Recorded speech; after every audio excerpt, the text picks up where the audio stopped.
2 KG সাইজের বড় একটা ইলিশ মাছ আজকে কেটে নিয়েছি। মাছটা এত ভালো ছিল আর এত ফ্রেশ ছিল, আপনারা দেখেই বুঝতে পারছেন স্ক্রিনে।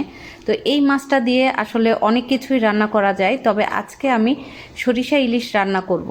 এভাবে যদি সরিষা ইলিশ আপনারা একবার রান্না করে খান, আমি গ্যারান্টি দিয়ে বলতে পারি বারবার কিন্তু এই রেসিপিটাই আপনাদের খেতে ইচ্ছে করবে। তো সরিষা ইলিশ রান্না করার জন্য ফার্স্টেই আমি সরিষা, হলুদ, তারপর হচ্ছে সামান্য একটু শুকনো মরিচ, কাঁচামরিচ একসাথে বেটে নিয়েছি আর নিচ্ছি কিছুটা পেঁয়াজ কুচি। এবার আমি 2 পিস ইলিশ মাছ ভালোভাবে ধুয়ে নিয়েছি। এই মশলাটা খুব সুন্দর করে মাছের সাথে মেখে নেব।